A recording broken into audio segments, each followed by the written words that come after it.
इसलिए कह रहे हैं कि अगर कहेंगे तो विश्वास नहीं होगा, तो इसलिए हम कहा पूछो मत। अगर हम कहते हैं कि दुख मिट जाता है तो आप उंगली हमारे ऊपर उठा दोगे। तो अगर कहो कि मंत्र जपने से क्या दुख मिट जाते हो, अगर हम कहते हैं हाँ, तो आप कहोगे आप ही भोग रहे हो, अभी तक क्या मंत्र नहीं जप पाए क्या? बात यह है कि पूर्व जो प्रारब्ध निश्चित हो गया है उसे भोगना पड़ेगा। जिसे प्रारब्ध कहते हैं उसे भोगना पड़ता है। जो नया कर्म है और जो पुराने संचित कर्म है, ये दोनों नष्ट हो जाते हैं भजन से। प्रारब्ध नष्ट नहीं होता, प्रारब्ध भोगना पड़ता है। रामकृष्ण परमहंस जी के गले में कैंसर था, बड़े बड़े संतों के शरीर में पीड़ाएं देखी गई। अगर भजन से सब पीड़ा नष्ट हो जाती तो भजन करने वाले को किसी को पीड़ा ही ना मिलती। आप विचार करके देखो, जितने बड़े बड़े संत या कोई भी भगत है, पीड़ा से युक्त पाया जाता है, क्योंकि उसके प्रारब्धों का नाश होता है। पूर्व संचित कर्म भस्म कर देते हैं भगवान, और क्रियमाण माने वर्तमान में जो हमसे गलती होती है उसे क्षमा कर देंगे।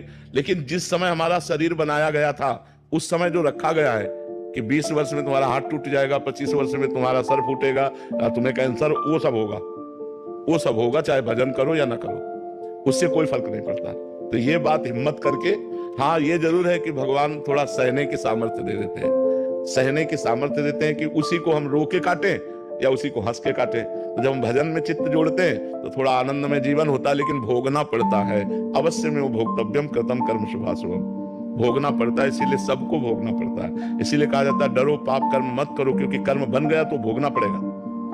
अभी मनुष्य जन्म है तो नाम जप करके, भगवान का आराधन करके, तीर्थ याटन करके, दूसरों की सेवा करके आप मिटा सकते हो। और मनुष्य जन्म छूट गया फिर नहीं मिटा पाओगे, फिर तो भोगना ही भोगना है। इसलिए खूब नाम जप करो और जो कष्ट आवे उसे भोग लो, भगवान का प्रसाद मान करके निकल चलो। बहुत भयावह संसार है, बहुत कष्टमय संसार है, पता नहीं लोग कैसे जीते हैं। यहाँ तो हर क्षण किसकी शरण में जाए, सब असमर्थ है। कोई भी बताओ ऐसा है जिसकी गोद में सर रख कर रोया जाए और हमको निश्चिंत कर दे?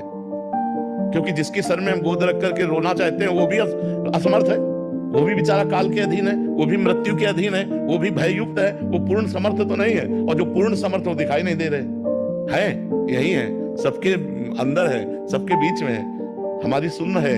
लेकिन हमें लगता है प्रगट में कोई होना जिसके गले लग करके हम अपने दुख को वर्णन कर सके, हम रो सके, कोई हमें प्यार से कि आप निश्चिंत रहिए, हम है ना। वो ये करते नहीं है, छुपे छुपे डोलते हैं, पर्दे में रहते हैं माया के। देखो एक सीमा है जहां तक तुम्हें भजन आनंद, और जो असीम आनंद की